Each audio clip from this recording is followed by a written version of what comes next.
Hey guys, welcome back. Tonight, we travel back more than 2,000 years to one of the most dramatic afternoons in all of Roman history. The moment when 60 senators surrounded the most powerful man in the world and raised their daggers against him. This is the true story of what happened to every man who stabbed Julius Caesar.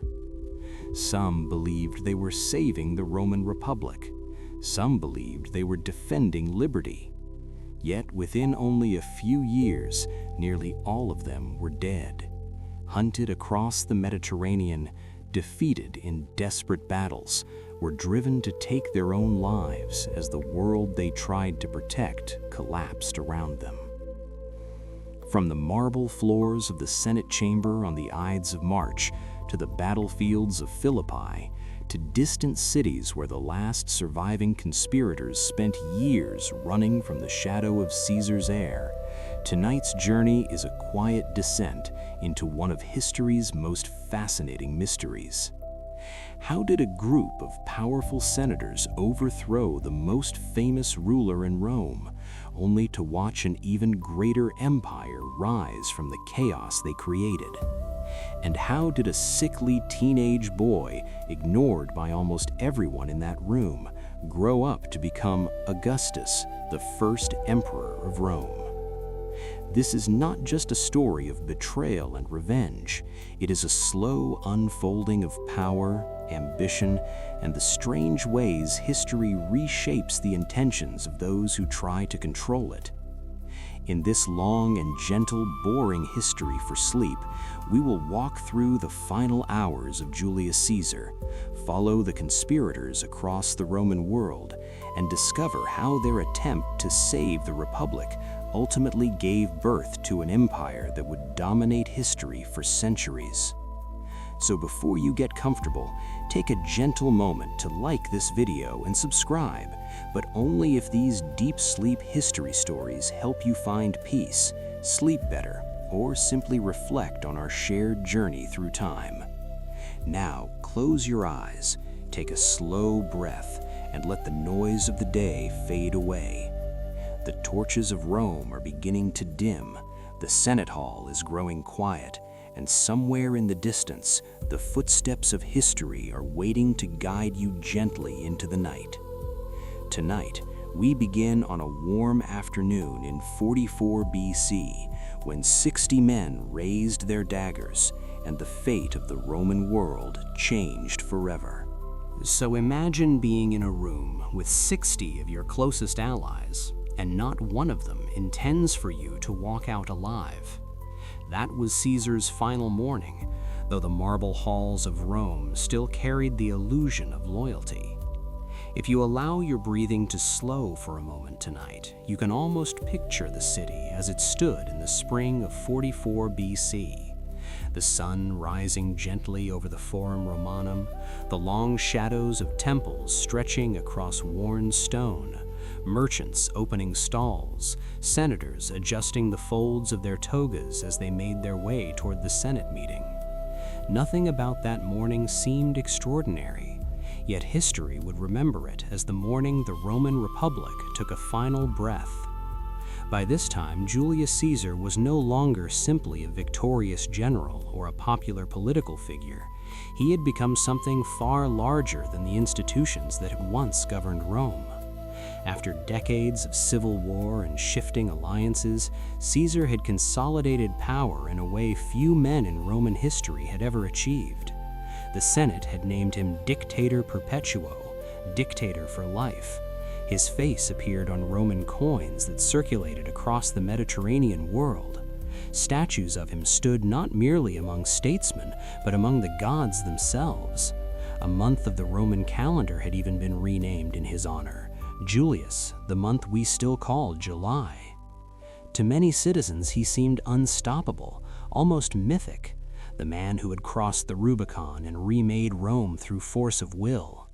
Yet power, when it gathers too heavily around one individual, begins to press against the ribs of everyone else in the room. Within the Senate chambers, whispers had been forming like distant thunder before a storm. Some senators feared that Caesar's dominance meant the end of the Republic, that ancient structure of shared authority that Romans believed defined their identity. Others simply resented the imbalance of power. And among those 60 conspirators were not merely enemies, but men who had once stood beside Caesar as allies. They had eaten at his table, benefited from his mercy, and owed their positions to his political favor. The tragedy of the coming assassination lies partly in this uncomfortable truth. The knives that would soon rise against Caesar were not held by strangers. They were held by colleagues, by friends, by men who had once called him protector. Among them stood Marcus Junius Brutus, a name that would echo through history with complicated weight. Caesar trusted Brutus deeply, perhaps more than any other senator present that day. During the Civil War, Brutus had fought on the opposing side, yet Caesar had pardoned him afterward. Not only pardoned him, but elevated him, granting him positions of authority and placing him among the governing elite of Rome.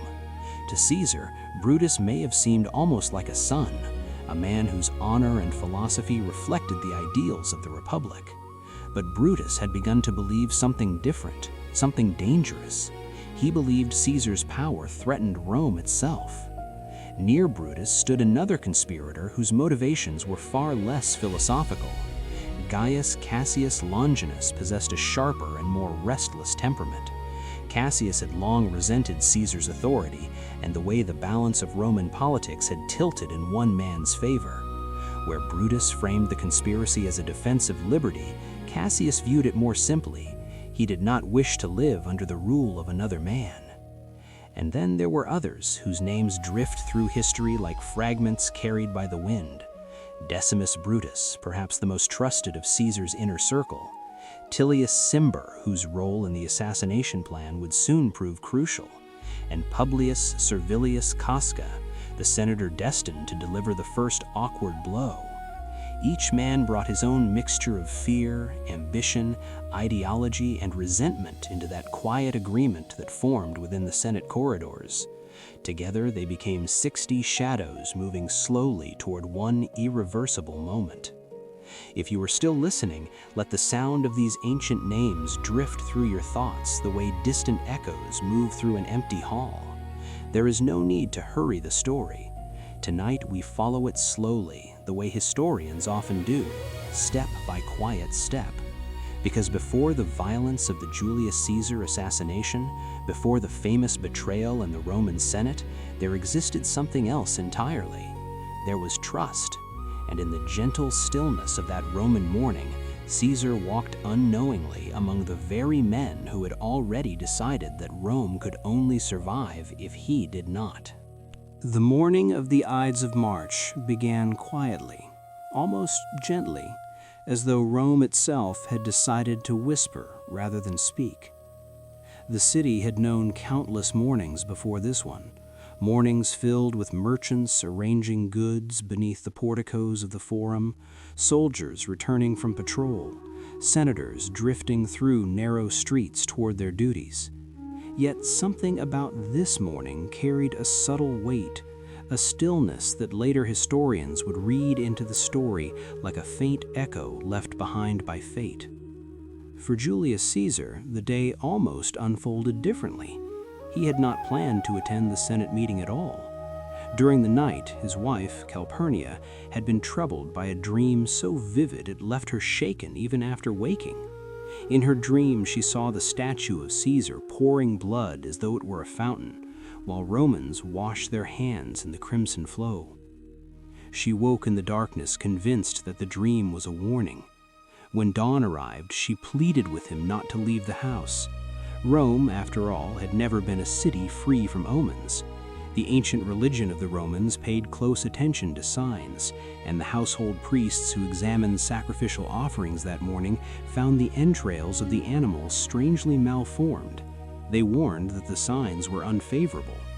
For many men in Rome, such warnings would have been enough to cancel any public appearance that day. Yet Caesar had lived most of his life ignoring fear. War had taught him that hesitation often invited danger rather than prevented it. Still, for a moment he listened. Calpurnia's voice trembled with urgency as she urged him to remain indoors. The Senate could wait, she insisted. There would always be another meeting. The historians who write about the Julius Caesar assassination often pause here, wondering quietly how different history might have been if he had accepted that simple request. But the machinery of power rarely pauses for dreams, and Caesar, perhaps tired of appearing cautious before his peers, began to reconsider. It was at this moment that another figure entered the story, a senator named Decimus Brutus. Unlike Marcus Brutus, whose name would become symbolic of betrayal, Decimus had long been one of Caesar's most trusted allies. He had fought beside him in the Gallic campaigns and shared the hardships of military command. When Decimus arrived that morning, he dismissed Calpurnia's fears with calm practicality. Dreams, he suggested, were open to interpretation. A statue bleeding might not mean death at all. It could symbolize the lifeblood of Rome flowing through Caesar's leadership. The Senate, he reminded Caesar, had gathered specifically to honor him with additional titles. If he stayed home, the senators might interpret the absence as arrogance or weakness. Slowly, the balance shifted. Pride, reputation, and political expectation pressed against Caesar's hesitation. And so the decision was made. Caesar would go. As he stepped outside, the streets of Rome were already filling with the quiet rhythm of morning movement. Slaves carried baskets of bread. Traders arranged cloth beneath wooden awnings. Citizens moved through the forum, exchanging greetings. Among them stood an old soothsayer who had spoken to Caesar weeks earlier with a warning that had lingered strangely in memory. "Beware the Ides of March." The phrase seemed almost theatrical at the time, the sort of cryptic prophecy that amused rather than frightened. When Caesar noticed the man again in the crowd that morning, he approached him with a faint smile, perhaps amused by the coincidence. "The Ides of March have come," Caesar remarked lightly. The soothsayer met his gaze and replied with quiet calm, "Aye, Caesar, but they have not yet gone." For a moment, the words seemed to hang in the air like mist that refuses to settle. Yet the moment passed. Caesar continued walking. The theater of Pompey rose ahead, its columns pale beneath the morning sun. Ironically, the Senate had chosen this location because the traditional Senate house was undergoing repairs. The theater complex included a large meeting chamber suitable for debate, and on that day it would host one of the most consequential gatherings in Roman history. Caesar approached the building without guards. Weeks earlier, he had dismissed his personal bodyguard, believing that the trust of Rome's elite was protection enough. This decision, more than any omen or prophecy, revealed how completely he believed in the loyalty of the men around him. It is a quiet irony in the history of the Roman Senate betrayal that Caesar walked calmly into a room where 60 senators had already agreed that he would never leave alive. If you imagine the scene slowly, the marble steps beneath his sandals, the echo of voices drifting from within the hall, the rustle of togas as senators arrange themselves for the meeting, you begin to feel the strange stillness of that moment. The story of the Julius Caesar assassination often focuses on the violence that followed, but the deeper tension lies here, in these final peaceful minutes when nothing had yet happened and everything had already been decided. For Caesar, the doors of the Senate chamber opened as they always had. For the conspirators waiting inside, those doors marked the beginning of something irreversible. And as Caesar crossed the threshold, Rome moved quietly one step closer to the moment when 23 blades would change the course of history. Inside the Senate chamber of the theater of Pompey, the air carried a stillness that only large stone halls seemed to hold. A quiet mixture of murmured voices, shifting fabric, and the faint echo of footsteps against marble. Senators stood or sat in loose clusters, waiting for the meeting to begin, their expressions composed, their gestures polite. Yet beneath the surface, an invisible tension threaded through the room. Somewhere within that gathering stood 60 men who had already committed themselves to an act that would echo through centuries of Roman history. And yet, To anyone observing casually, nothing appeared unusual. The moment that would define the Julius Caesar assassination began not with shouting or violence, but with a simple request. Julius Caesar stepped forward, holding a petition, a document asking Caesar to recall his exiled brother from banishment. Such petitions were common in Roman politics, and Caesar had read hundreds before. As Caesar approached, several conspirators subtly shifted their positions, drawing closer in what might have appeared merely a gesture of interest or respect. Caesar took the document, scanning it briefly. He began to respond, explaining that the matter could be discussed later through proper channels. But Caesar did not step away. Instead, he moved closer and reached for Caesar's toga, gripping the fabric at his shoulder and tugging downward. The gesture seemed strange, almost disrespectful. Caesar recoiled slightly and protested, telling Caesar to behave himself. And in that instant, the carefully arranged plan moved from silence into motion. Publius Servilius Casca, standing just behind Caesar, raised a dagger and struck first. The blow was clumsy, glancing across Caesar's neck rather than delivering the decisive wound the conspirators had imagined. Caesar reacted immediately, spinning around and grabbing Casca's arm. Ancient sources say he cried out in Latin, "Casca, you villain, what are you doing?" For a brief second, it seemed possible the attack might collapse into chaos. But the conspirators had prepared for this moment. As Caesar struggled with Casca, others closed in. One blade flashed, then another, then another. The chamber that moments before had held quiet conversation now erupted into a storm of movement as senators pushed forward, each attempting to strike. The violence itself was strangely awkward. Many of the men surrounding Caesar were politicians and administrators rather than warriors. Their daggers moved uncertainly, their strikes shallow and hurried. Later accounts would record that Caesar received 23 wounds in total, though most were not immediately fatal. The chaos of the Roman Senate betrayal unfolded in frantic fragments rather than a single decisive blow. Caesar attempted to defend himself at first. Some sources describe him grabbing a stylus from the writing tablets nearby and using it to fend off attackers. Others describe him pushing against the crowd, trying to escape the circle forming around him. But there were too many blades, too many hands reaching forward. With every passing second, the space around him tightened. Blood began to stain the marble floor beneath his feet. Then came the moment history would remember above all others. Through the confusion of movement and voices, Caesar suddenly recognized a familiar face among the attackers. Marcus Brutus stepped forward with dagger raised. For an instant, the entire meaning of the conspiracy seemed to crystallize. Whether Caesar spoke the famous words, "Et tu, Brutus," or remained silent is still debated by historians.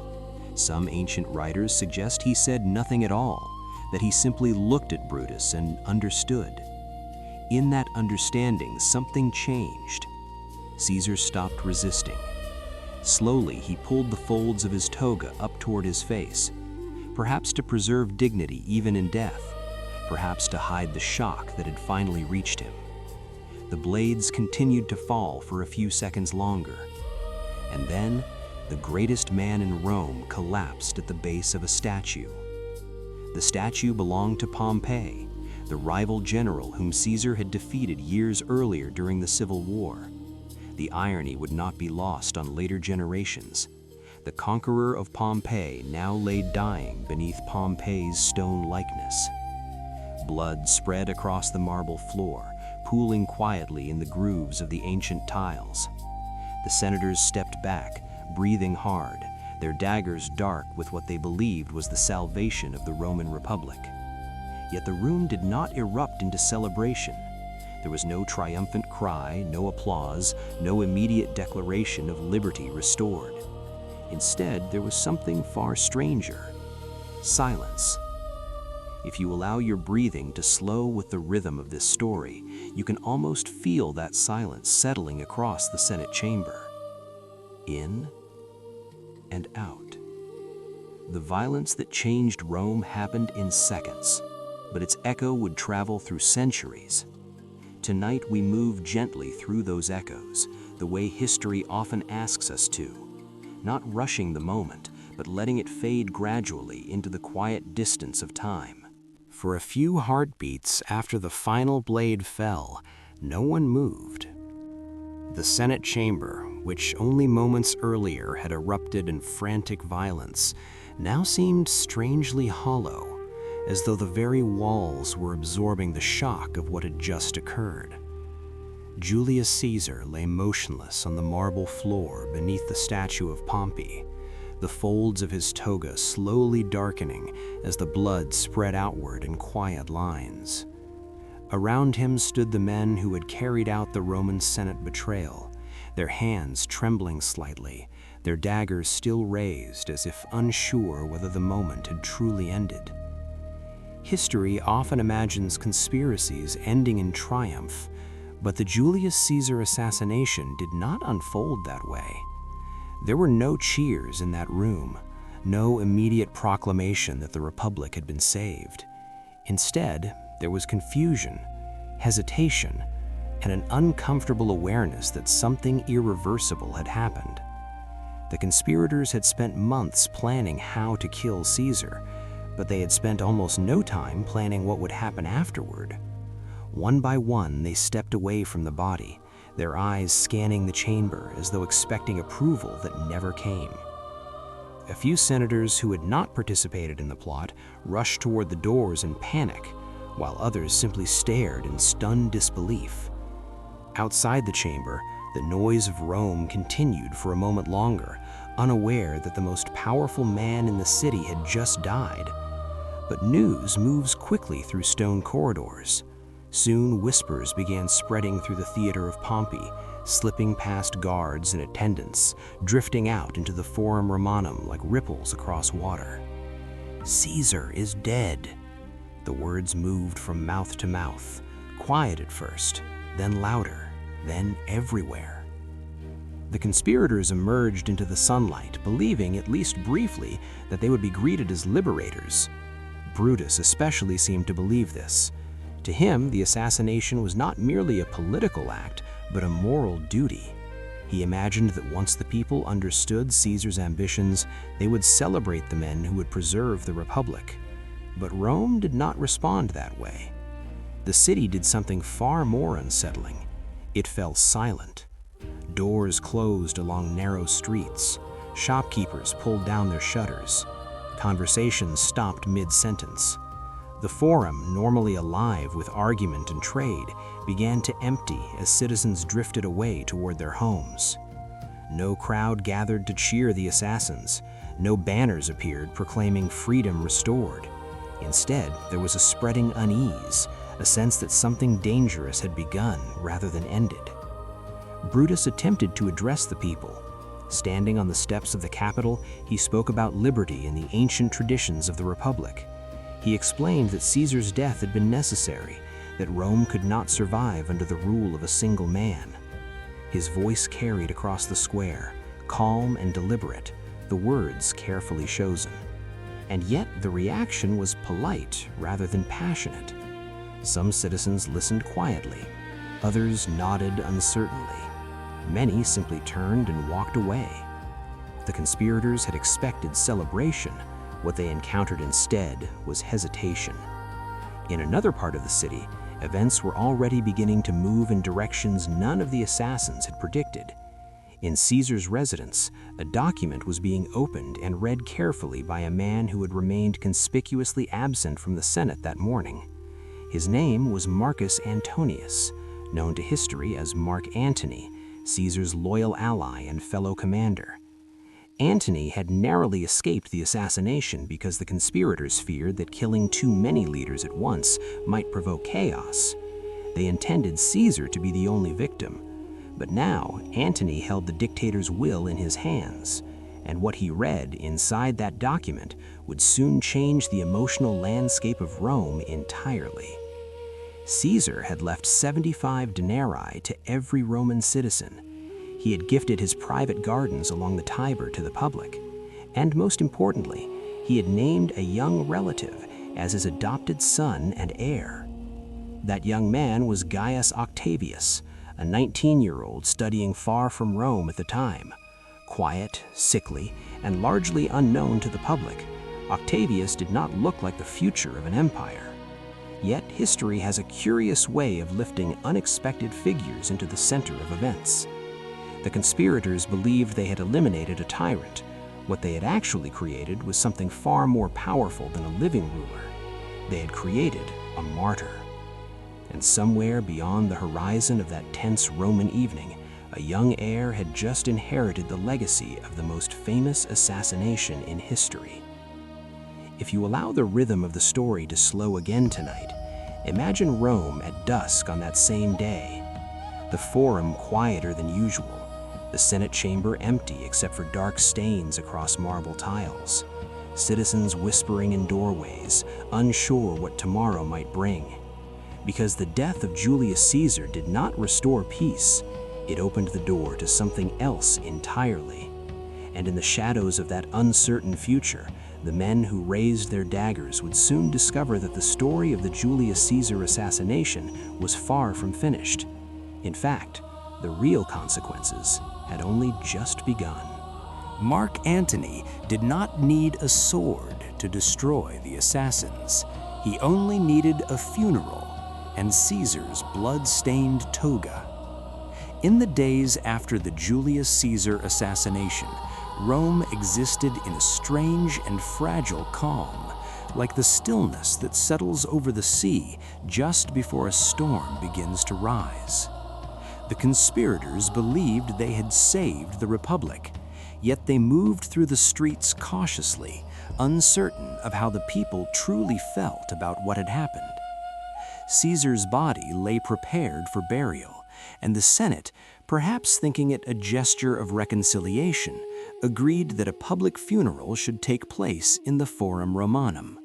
It was a decision that would change everything. The Forum, that wide-open heart of the city, where merchants argued, politicians debated, and citizens gathered to hear the great voices of Roman history, slowly filled with people as the day of the funeral arrived. Some came out of curiosity. Some came because Caesar had once shown them kindness. Others came simply because Rome had learned that when something momentous occurred, the Forum was where history unfolded. At the center of the square stood the funeral bier. Draped across it lay the toga Caesar had worn on the Ides of March, still torn by 23 dagger wounds, the fabric dark where blood had soaked into its folds. Even before a single word was spoken, the sight alone carried a quiet power. Mark Antony stepped forward to speak. Many in the crowd knew him as Caesar's ally and fellow general, a soldier who had ridden beside him through the long campaigns of Gaul and civil war. Yet the conspirators, including Brutus and Cassius, had allowed Antony to give the funeral speech because they believed his loyalty to Caesar could be managed. They believed words were harmless compared to daggers. They were wrong. Antony began gently, almost respectfully, addressing the crowd with calm and careful language. He spoke not as a man demanding revenge, but as a citizen mourning a fallen leader. At first, he even referred to the assassins with courtesy. "Brutus is an honorable man," he said quietly, acknowledging the conspirators' claim that Caesar had been too ambitious for Rome. The crowd listened attentively, unsure what tone the speech would take. Then Antony repeated the phrase again, "Brutus is an honorable man." Slowly, the words began to change shape. Each repetition carried a slightly different weight, a hint of irony settling beneath the surface. Antony never openly accused the conspirators of murder. He did something far more powerful. He allowed the audience to reach that conclusion themselves. The speech moved like a slow current through the forum, drawing the listeners deeper with every line. Antony reminded them of Caesar's generosity, of the captives he had brought back from war, of the wealth he had poured into the Roman treasury. Was this the behavior of a tyrant hungry for personal power? And still he repeated softly that Brutus was an honorable man. The crowd began to shift uneasily. Murmurs spread between citizens who only hours before had accepted the Senate's explanation that Caesar's death was necessary for the Republic. Antony paused and lifted a small document into the air. It was Caesar's will. He did not read it immediately. Instead, he told the crowd that it contained gifts for every citizen of Rome, though he pretended reluctance to reveal the details. The suggestion alone stirred curiosity and sympathy. Then Antony turned toward the funeral bier and gently raised the blood-stained toga. The fabric unfolded in his hands like a terrible map of violence. One by one, he pointed to the tears in the cloth, describing which conspirator had struck each wound. Here was where Casca's blade had first cut, here where Cassius had stabbed, and here was the wound made by Brutus, the man Caesar had trusted most. By the time Antony finished speaking, the emotional balance of the forum had completely transformed. What began as a quiet Roman history for sleep moment of mourning had slowly awakened into outrage. Citizens leaned forward to see the torn fabric more clearly. Some shouted angrily, others wept openly. Antony had done what the conspirators never anticipated. He had turned Caesar from a dead politician into a martyr. Then the crowd erupted. Benches were overturned, wooden stalls were torn apart. People seized whatever could burn and piled it together into a massive funeral pyre directly in the forum. Caesar's body was placed upon it, and flames rose high into the Roman sky. Smoke drifted above the temples as the fire crackled and the crowd roared. And in that sudden storm of emotion, the mood of Rome changed forever. Torches were lifted, voices shouted for vengeance. The people surged through the streets toward the houses of the conspirators. Brutus fled that very night, Cassius fled, Decimus fled. Within hours of the funeral, the men who had raised daggers in the Senate chamber found themselves running for their lives. The fire in the forum has long since faded into ash. Yet if you imagine that ancient evening slowly tonight, the glow of the flames reflected against marble temples, the voices of thousands echoing through the city, you begin to understand something about the strange power of words. Mark Antony had not drawn a sword, but with a single speech, he had reshaped the future of Rome. While the fires from Caesar's funeral were still cooling in the forum, another story was quietly unfolding far from Rome. Across the waters of the Adriatic Sea, a young man was preparing to return to the city that had just lost its most powerful ruler. His name was Gaius Octavius. At the time, he was only 19 years old, and by nearly every visible measure, he seemed like the least threatening figure imaginable in the turbulent world of Roman politics. He was thin, often pale, and frequently ill. Ancient writers described him as suffering from recurring fevers, stomach ailments, and bouts of exhaustion that would leave him bedridden for days. In an age that admired strong generals and towering physical presence, Octavius hardly looked like a man destined to shape the fate of Rome. Yet Julius Caesar had seen something in him long before anyone else paid attention. Octavius was Caesar's great-nephew, the grandson of Caesar's sister Julia, and the dictator had quietly taken an interest in the boy's education and character. During his final years, Caesar had invited Octavius to accompany him on military campaigns, exposing him to the mechanics of power, diplomacy, and command. What Caesar noticed in the young man was not physical strength, but something far more subtle. Octavius possessed patience. He observed more than he spoke, and when he did speak, people often realized that he had understood far more than they had expected. When news of the Julius Caesar assassination reached him in Greece, Octavius faced a decision that would shape the course of Roman history. Many of his advisors urged caution. The political situation in Rome was unstable and dangerous. The conspirators still controlled much of the Senate, and Mark Antony already appeared to be consolidating influence among Caesar's supporters. For a 19-year-old student, the sensible choice would have been to remain safely abroad. But Octavius chose the opposite path. He sailed for Italy almost immediately. The journey itself was quiet, almost symbolic of the young man's approach to power. Unlike the dramatic marches of Roman generals, there were no trumpets announcing his arrival, no armies at his back. When he stepped onto Italian soil, he carried little more than a famous name in a legal document that few people yet fully understood. That document was Caesar's will. In it, Caesar had adopted Octavius as his son and primary heir, granting him not only an enormous fortune, but something far more significant: the name Julius Caesar. From that moment forward, the young man began calling himself Gaius Julius Caesar Octavianus, though history would eventually shorten the name simply to Octavian. At first, the reaction in Rome was almost dismissive. Many senators assumed the boy could easily be manipulated or ignored. Mark Antony himself reportedly treated the inheritance with casual contempt, believing that a sickly teenager posed no real challenge to his authority. Yet Octavian's first major action in Rome revealed a political instinct far sharper than anyone had anticipated. He announced publicly that he would honor every clause of Caesar's will. This meant distributing 75 denarii to every Roman citizen, exactly as Caesar had promised.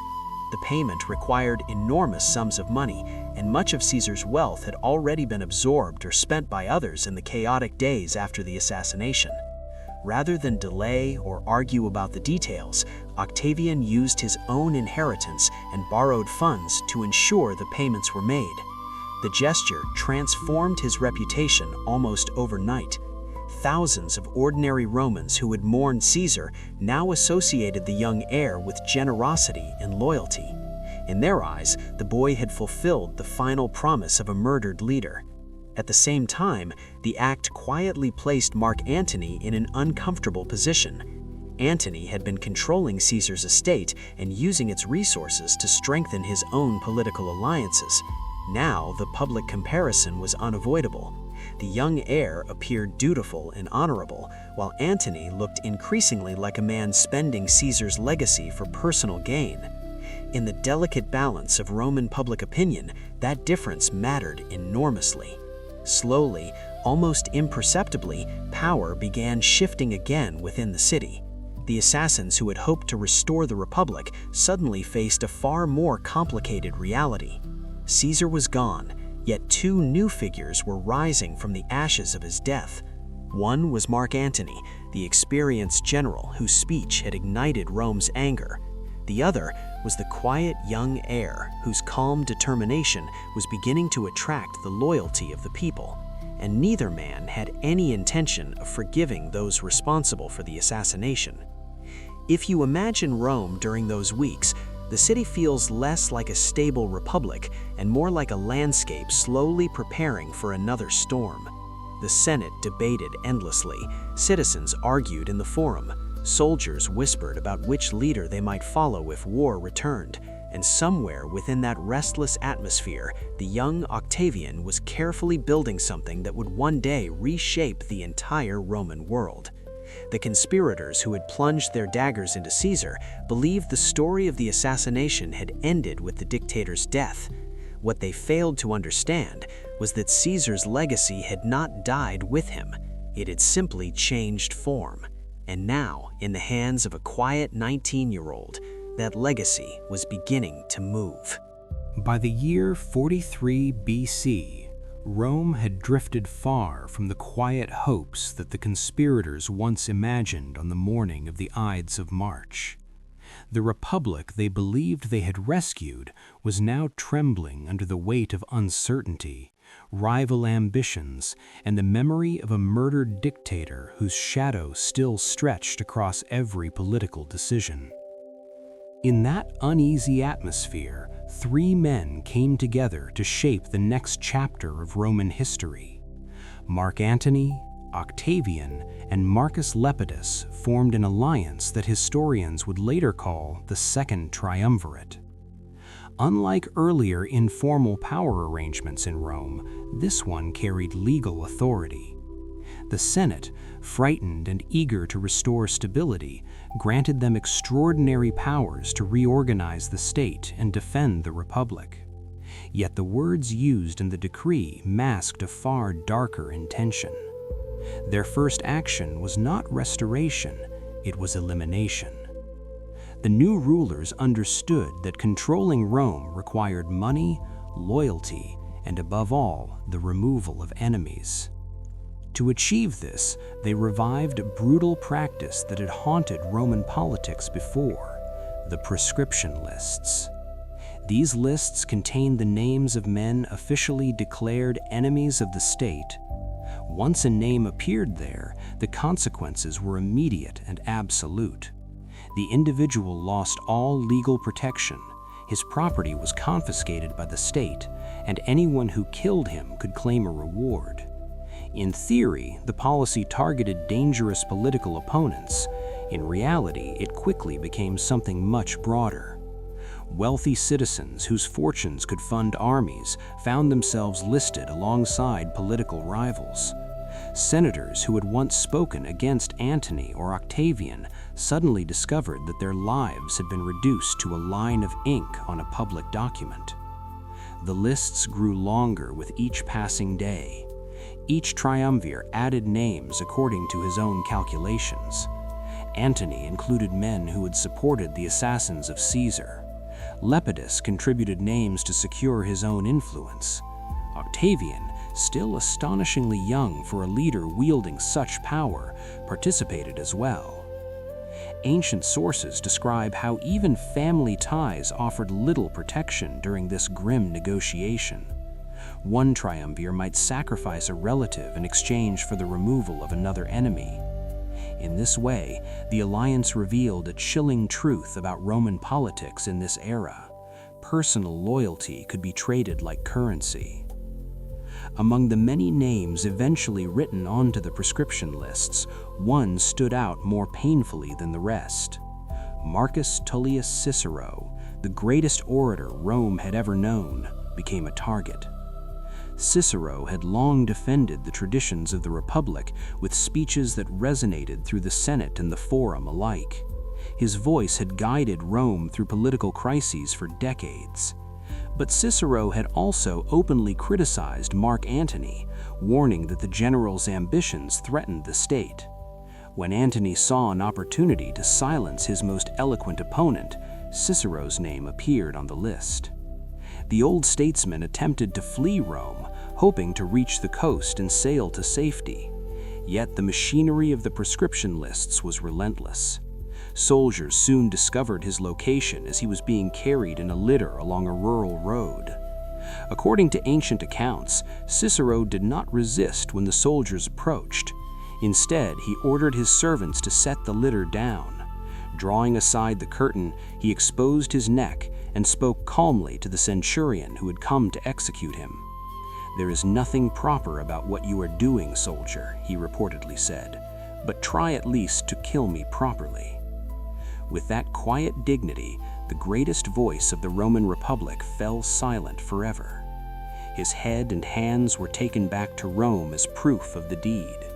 Some sources recount a grim scene in which Fulvia, the wife of Mark Antony, mocked the severed head and pierced the tongue with a hairpin, a symbolic act against the man who had used that tongue to oppose her husband so many times. Stories like these remind us that the politics of this era were no longer guided by the restrained traditions that earlier Romans had admired. Instead, the Republic had entered a darker phase where law itself became an instrument of violence. If the weight of these old tragedies begins to feel heavy tonight, remember that the centuries have carried them far away from us. The flames of those conflicts have long since cooled. Yet in the quiet rhythm of this Roman history for sleep story, we can still sense how fragile political order can become when fear and revenge take root. And for the men who had once raised their daggers against Julius Caesar, these new events carried an unmistakable message. The hunt had begun. While Rome trembled beneath the growing shadow of the triumvirate, the men who had once raised their daggers inside the Senate chamber found themselves scattered across the edges of the Roman world. Only months earlier, they had stood together in what they believed was a noble act of political salvation. They had convinced themselves that the assassination of Julius Caesar would restore the Republic, that Rome would thank them for their courage, and that the ancient traditions of shared power would rise again from the dictator's death. Yet history rarely rewards certainty. The moment Caesar fell beneath the statue of Pompey, the conspirators had unknowingly stepped into a far more dangerous story than the one they had imagined. Now that story was closing around them. Some fled toward the eastern provinces, where Roman authority was weaker and allies might still be found. Others attempted to gather armies, hoping that a new civil war might give them the opportunity to justify their actions as defenders of liberty. But the world they entered was no longer the Rome they remembered. Marcus Antony and Octavian were tightening their grip on power, and the proscription lists had turned the entire Mediterranean into a hunting ground for enemies of the new regime. One of the first conspirators to feel the consequences was Decimus Junius Brutus Albinus, perhaps the most tragic figure among the assassins. Unlike Marcus Brutus or Cassius, Decimus had not been a distant political rival of Caesar. He had been part of Caesar's inner circle, a trusted commander who had fought beside him during the long and brutal campaigns in Gaul. Caesar had relied on him during the Civil War and had even named him as a secondary heir in earlier drafts of his will. It was Decimus who had persuaded Caesar to attend the Senate meeting on the morning of the Ides of March, despite Calpurnia's fearful dream. In many ways, his betrayal cut deeper than any dagger. After the assassination, Decimus attempted to flee north toward Gaul, where he hoped to regroup with loyal forces. For a short time, he managed to assemble troops, but the political winds had shifted too dramatically.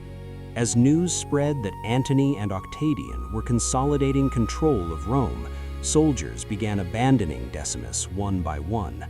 Loyalty in Roman civil wars often followed the promise of victory, and few believed the assassins would prevail now. Desertion became a slow unraveling of his command. Eventually, Decimus found himself moving through unfamiliar countryside with only a handful of followers remaining. There, according to several historical accounts, he was captured by a Gallic chieftain who had once served under him but now recognized the opportunity for favor with the triumvirate. Decimus Brutus was executed, his head severed and sent south as proof that another conspirator had fallen. The fate of other assassins unfolded with less clarity. Tullius Cimber, the man whose dramatic tug on Caesar's toga had signaled the beginning of the attack, vanished into the eastern territories of the Roman world. Ancient historians lose track of him soon afterward. Some speculate that he died fighting alongside the remaining conspirators during the civil wars that followed. Others believe he slipped quietly into exile, somewhere beyond the reach of Rome's armies. In the vastness of the Mediterranean world, it was possible for a name to disappear entirely, leaving behind only the faint trace of a role played in a single decisive moment. Publius Servilius Casca, remembered as the man who struck the first blow in the assassination, likely shared a similar fate. His name appears in accounts of the early struggles following Caesar's death, yet after that, the historical record grows silent. The chaos of war consumed many lives during those years, and for some conspirators, the final chapters of their stories dissolved into the fog of conflict. What mattered more than the precise details of each death was the broader pattern taking shape across the Roman world. One by one, the men who had believed themselves saviors of the Republic were being erased. Their estates were confiscated, their families lost status and protection, their names were removed from monuments and public records. The triumvirate did not merely wish to defeat them militarily, they wanted to erase the memory of their challenge entirely. And yet 2 names remained too large to vanish quietly. Marcus Junius Brutus and Gaius Cassius Longinus had been the intellectual and strategic leaders of the conspiracy. They had justified the assassination with philosophical arguments about liberty and tyranny. They had believed deeply that Rome must remain a republic governed by law rather than the will of a single ruler. Now they stood at the center of a gathering storm. Armies were forming in the eastern provinces. Allies were declaring loyalties. The world of Roman politics was drifting inevitably toward another confrontation. If you imagine that long night across the Mediterranean, ships moving silently between harbors, soldiers gathering in distant camps, letters carried by riders across mountain roads, you begin to feel the slow tightening of fate around the remaining conspirators. The story of the Julius Caesar assassination was not ending with exile or scattered executions. Its final act would unfold on the plains of a distant Macedonian town called Philippi. There, beneath a wide sky and far from the marble halls of Rome, the 2 men most responsible for Caesar's death would face the consequences of the choice they had made on the Ides of March. And in that coming battle, the question that had haunted Rome for months would finally be answered. What happens to the men who killed the most powerful ruler in the world? Brutus and Cassius faced their final stand with an army of ghosts behind them and a sickly teenager in front of them who refused to disappear from the stage of history. By the autumn of 42 BC, the long chain of consequences unleashed by the Julius Caesar assassination had pulled the Roman world into one of the largest civil war confrontations it had ever known. The men who had once raised daggers in the Senate chamber now stood at the head of massive armies gathered in the eastern provinces, determined to prove that the act they had committed on the Ides of March had been more than a desperate gamble. For 2 long years, Marcus Brutus and Gaius Cassius had traveled through Asia Minor and Greece, collecting taxes, raising legions, and persuading governors that their cause represented the last defense of the Roman Republic. Many provinces supported them reluctantly rather than enthusiastically. Local cities paid tribute not because they loved the conspirators, but because refusing would bring soldiers to their gates. War had a way of bending loyalties until survival mattered more than ideology. Still, the 2 men managed to assemble an enormous force. When their troops finally gathered near the city of Philippi in northern Greece, they commanded tens of thousands of soldiers and cavalry, veterans from previous campaigns, mixed with newly recruited conscripts who had little interest in Roman political philosophy. The location itself seemed almost chosen by history for the final act of this ancient Rome sleep story. Philippi rested in a broad plain framed by marshland to the south and low hills to the north, a narrow corridor of land where 2 massive armies could confront each other without endless maneuvering. Cassius, the more experienced commander between the 2 conspirators, studied the terrain carefully and immediately understood its advantages. Defensive ground favored patience. Their supply lines were short and secure because they controlled the surrounding provinces. The enemy forces marching from the west would have to maintain long and fragile routes of transport across the Adriatic Sea and through unfamiliar territory. Cassius believed time itself could become a weapon. Let them exhaust themselves marching across the world to reach us, he reportedly argued during their councils of war. Hunger and distance will weaken them long before our swords must do the work. It was a cautious strategy, one that reflected Cassius's practical temperament. Brutus listened to these arguments with respect, yet even as he agreed in principle, a quieter tension moved beneath the surface of his camp.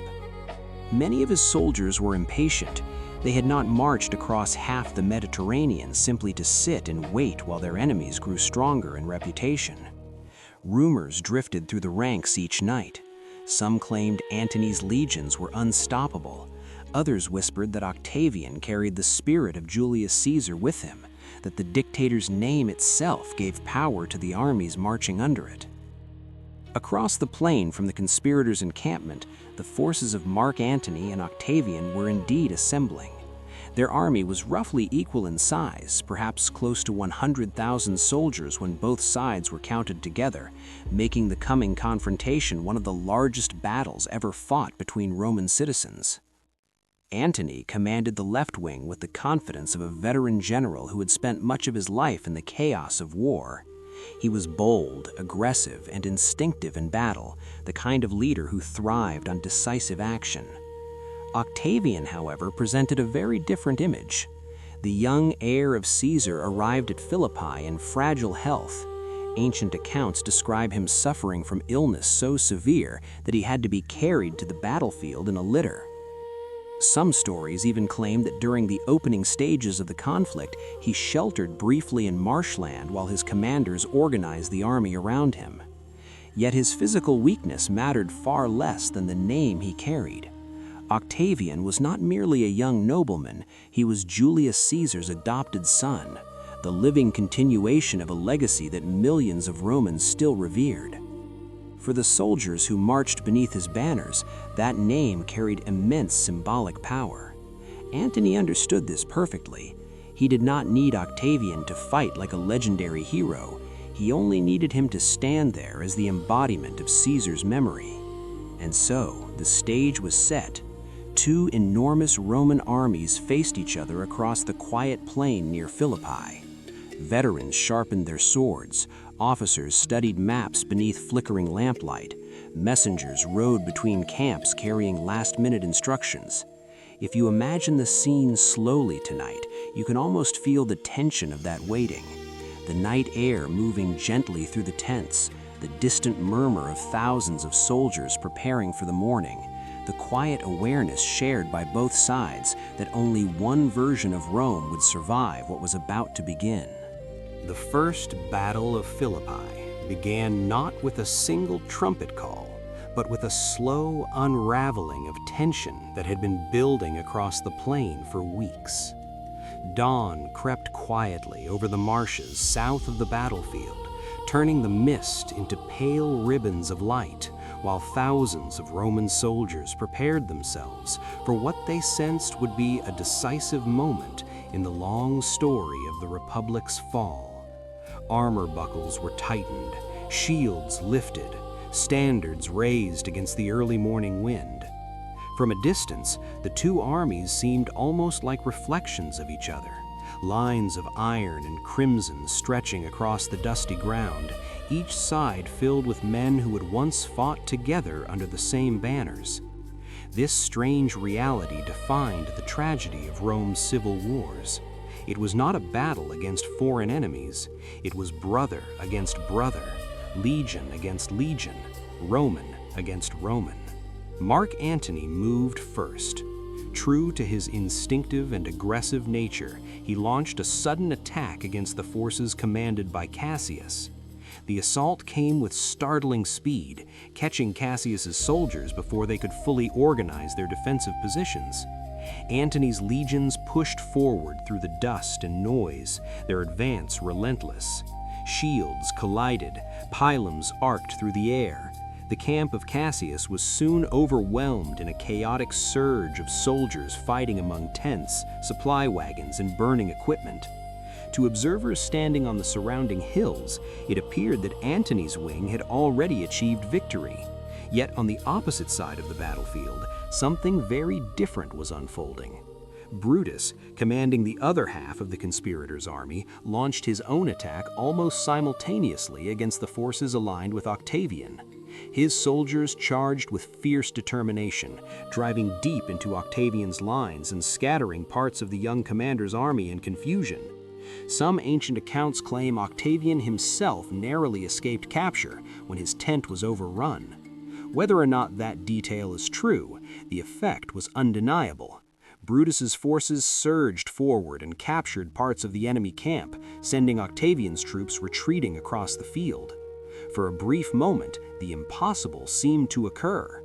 Both sides of the battlefield believed they were winning. On one flank, Antony stood triumphant amid the ruins of Cassius's camp. On the other flank, Brutus celebrated what looked like a decisive breakthrough against Octavian. The field of Philippi became divided between victory and defeat at the same time, a strange mirror of fortune that would soon lead to tragedy. Cassius himself had retreated to a small rise overlooking the battlefield. From this vantage point, he could see the chaos below. Clouds of dust rising as soldiers moved across the plain.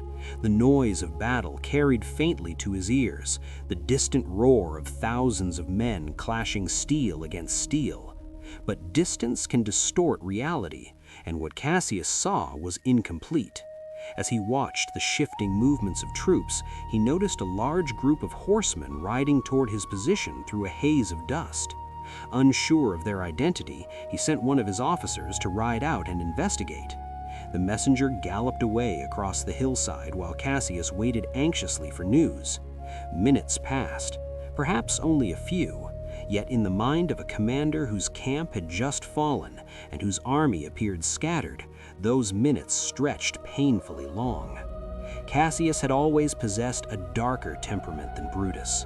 Where Brutus believed in ideals, Cassius tended to expect betrayal and failure. When the scout did not return quickly enough, Cassius reached a conclusion that history would remember with quiet sorrow. He assumed the riders approaching were enemies. He assumed Brutus had been defeated as well.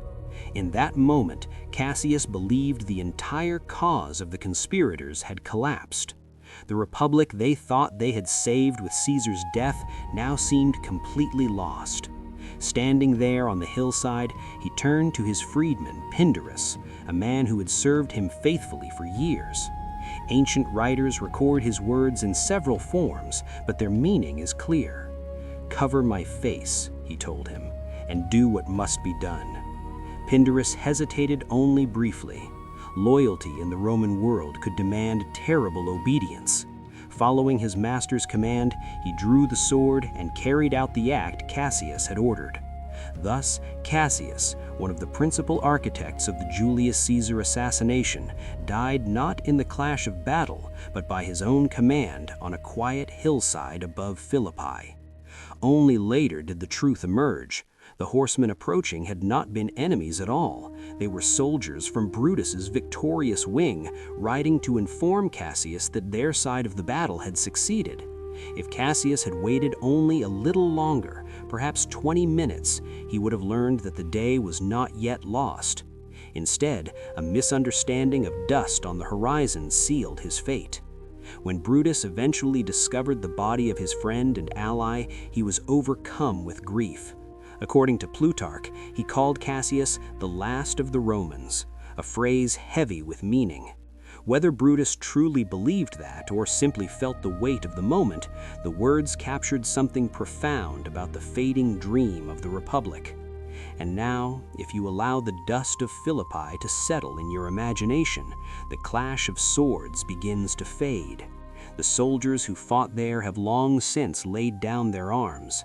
Their voices have quieted across 2,000 years of history. Let that noise drift away as you breathe slowly tonight, as this ancient Rome sleep story continues its quiet path through the shadows of the past.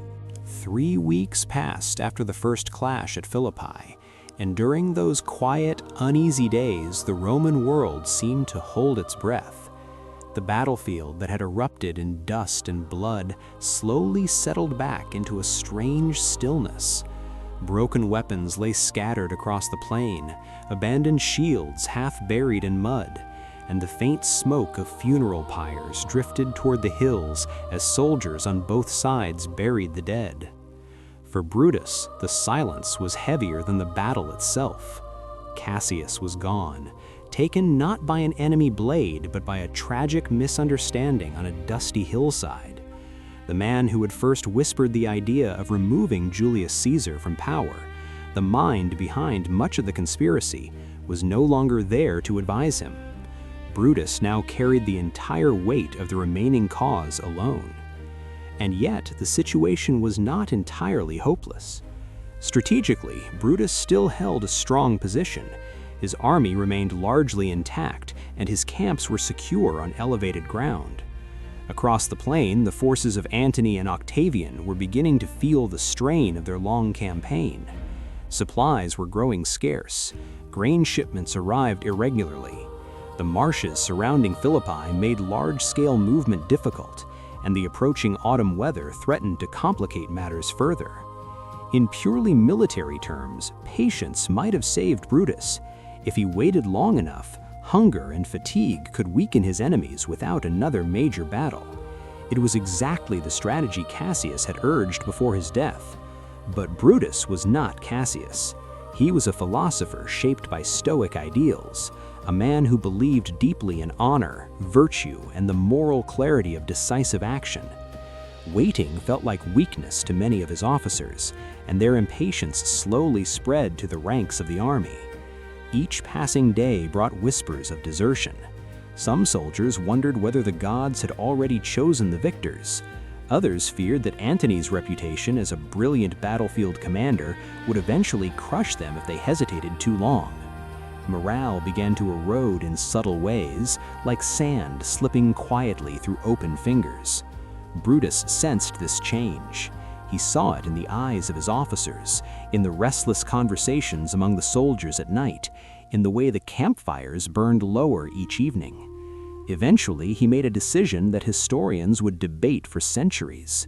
On October 23rd in the year 42 BC, he ordered his army to attack again. The Second Battle of Philippi began under a sky that seemed almost indifferent to the fate of Rome. At first, the clash resembled the earlier confrontation, shields locking together, the sharp whistles of thrown pylons, the grinding pressure of thousands of men pushing forward in disciplined formations. But this time, fortune did not favor the conspirators. Antony's forces held their ground with grim determination, and once the initial momentum of Brutus's assault faded, the counterattack began. Antony's legions pressed forward methodically, their discipline slowly breaking apart the formations of Brutus's army. Confusion spread along the lines. Some soldiers attempted to regroup, others simply fled when the pressure became too great. Many of the men serving under Brutus were not loyal Roman citizens fighting for a political ideal, but conscripts drawn from distant provinces. When the battle turned against them, they had little reason to risk their lives for a cause that felt distant and abstract. One by one, the units of Brutus's army collapsed. Some threw down their weapons and surrendered. Others scattered into the forests and hills surrounding Philippi. By late afternoon, the battlefield had become a place of irreversible defeat. Brutus himself escaped with a small group of loyal officers and companions, retreating into the wooded hills that rose beyond the plain. As evening settled over the landscape, the survivors gathered in a quiet clearing among the trees. Ancient historians describe the scene with a tone of solemn calm. Brutus sat with his remaining friends, speaking with them quietly as the last light faded from the sky. At one point, he reportedly quoted a line from a Greek tragedy, reflecting on the fragile nature of virtue and fortune. Whether those words were remembered precisely or shaped later by historians hardly matters. What matters is the image of a tired man sitting beneath darkening branches, aware that the world he believed he was saving had already slipped beyond his reach. Eventually, Brutus rose and looked at the small group surrounding him. He asked one of his companions to hold his sword steady. The request was understood immediately. In Roman culture, suicide could be seen as a final act of dignity when defeat made all other paths impossible. Without ceremony, without dramatic speech, Brutus ran forward and fell upon the blade. Thus ended the life of Marcus Junius Brutus, one of the central figures of the Julius Caesar assassination, the man Caesar himself had once trusted and perhaps even loved as a friend.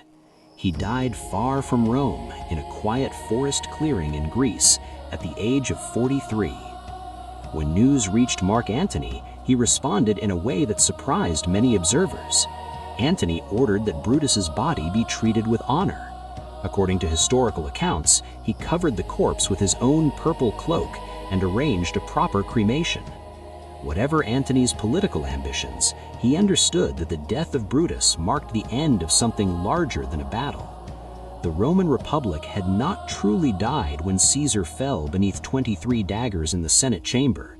It died here, on a quiet hillside near Philippi, with the last man who genuinely believed he was acting to save it.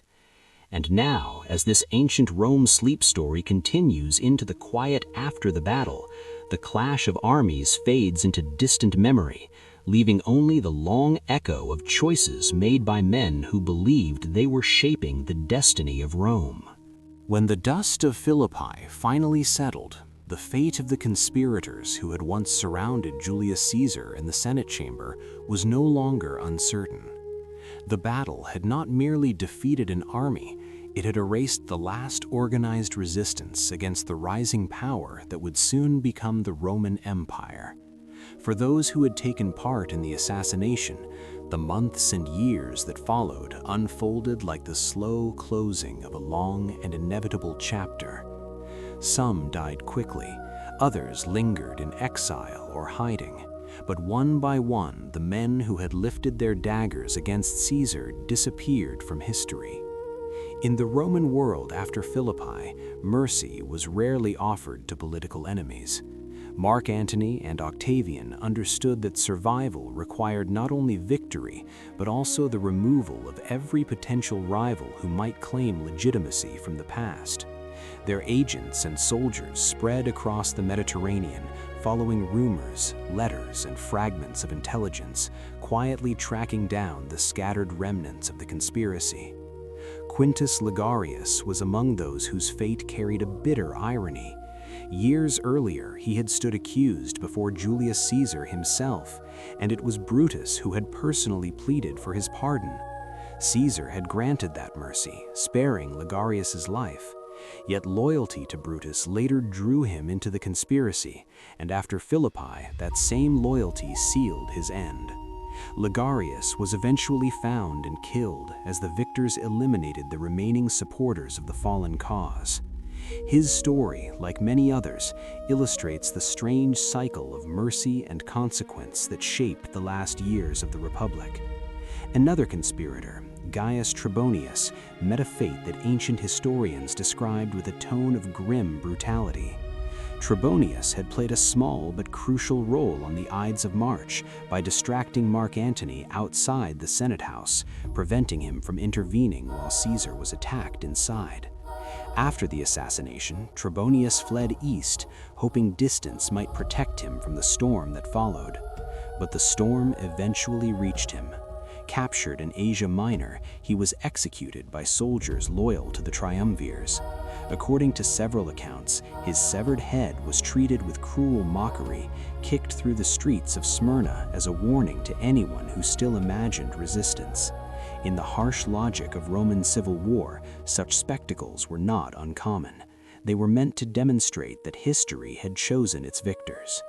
And then there was Gaius Cassius Parmensis, whose life stretched further into the uncertain aftermath than any of the other assassins. For 14 years he managed to avoid capture, moving from city to city under shifting alliances and changing identities. The Mediterranean world of the late Republic was vast and fragmented enough that a determined fugitive could sometimes disappear among distant provinces. Parmensis traveled through the eastern territories, finding temporary refuge among those who still resented the growing dominance of Octavian. Yet time was no longer on the side of the conspirators. While Parmensis hid, the young man they had once underestimated slowly transformed himself into the most powerful figure in the Roman world. Octavian defeated Mark Antony and Cleopatra at Actium, consolidated authority across the empire, and began reshaping Rome into something new. By the year 30 BC, the transformation was nearly complete. Octavian, soon to be known as Augustus, ruled a unified Roman state. Only a single thread from the old conspiracy remained unresolved. Parmensis was finally discovered in Athens, where agents of Octavian quietly carried out their orders. His execution ended the last living link to the daggers raised against Julius Caesar. With his death, the long chain of retribution that began on the Ides of March came to its final conclusion. Yet history rarely ends exactly where we expect. The assassins believed they were saving the Republic when they struck Caesar down. Instead, their actions accelerated the rise of the empire they feared most. In the quiet perspective of centuries, the irony becomes clear. The death of Caesar did not restore the old Roman world, it cleared the path for a new one. And somewhere within that transformation stands the figure of the young heir who had once seemed fragile and insignificant, the boy who crossed the sea from Greece while others fought over Caesar's legacy. He would soon become Augustus, the first emperor of Rome. But that is a story for another night, another chapter in this long ancient Rome sleep story. For now, let the echoes of Philippi fade gently into silence. The soldiers are gone, the banners lowered, and the voices of those who once shaped the fate of Rome have dissolved into the soft distance of time. As you listen, allow the past to drift slowly away like smoke from an ancient fire, and let the quiet rhythm of this bedtime history story guide your thoughts toward rest. The 60 men who killed Julius Caesar feared many things. They feared the power of armies. They feared the loyalty of generals. They feared the possibility that Rome itself might rise in rebellion against them. Yet strangely, almost unbelievably, none of them feared the quiet teenager who spent his evenings reading philosophy in a Greek academy. That boy, Gaius Octavius, had seemed too young, too sickly, too unremarkable to threaten anyone. And in that misjudgment lay the greatest miscalculation of the entire conspiracy. By the time the battles of Philippi ended and the assassins were gone, the Roman world believed that peace might finally return. Yet history rarely moves toward peace when power lies unclaimed. The alliance that had defeated Brutus and Cassius was never truly a friendship. Mark Antony and Octavian had fought on the same side only because they shared a common enemy. Remove the enemy, and the partnership begins to fracture almost immediately. After Philippi, the two men divided the Roman world between them in a careful but uneasy arrangement. Antony traveled east, where the wealth of the eastern provinces offered endless opportunity for ambition. Octavian remained in the west, consolidating control over Italy and Rome itself. At first, their divisions seemed practical. Rome had grown so vast that governing it required multiple leaders. But beneath that practical explanation flowed something far more personal and dangerous: rivalry. Antony, charismatic and bold, moved through the eastern Mediterranean like a conquering hero. Cities welcomed him with celebrations, armies marched beneath his command. In Egypt, he encountered Cleopatra VII, the brilliant and formidable queen who had once been Caesar's ally and lover. What began as diplomacy soon became something far more complicated. Antony fell deeply, perhaps recklessly, in love with Cleopatra. Together, they created a court that glittered with extraordinary wealth and theatrical splendor. Alexandria became the stage for lavish ceremonies and displays of power that rivaled anything Rome had ever seen. But for many Romans, this spectacle was deeply unsettling. Rumors began to circulate in Italy that Antony was becoming less Roman with every passing year, that he was surrendering himself to the luxuries and customs of the East. Stories spread of Egyptian banquets, golden barges drifting along the Nile, and ceremonies in which Cleopatra appeared not merely as a queen, but as a living goddess. Whether these stories were entirely true mattered less than the perception they created. Perception in Roman politics could be more powerful than reality itself. Meanwhile, Octavian remained in Rome, and his approach to power could not have been more different. Where Antony dazzled crowds with spectacle, Octavian worked quietly through administration. He repaired roads damaged by years of war. He distributed land to veterans who had fought in the civil conflicts. He paid debts owed to soldiers and citizens alike, slowly rebuilding stability after decades of turmoil.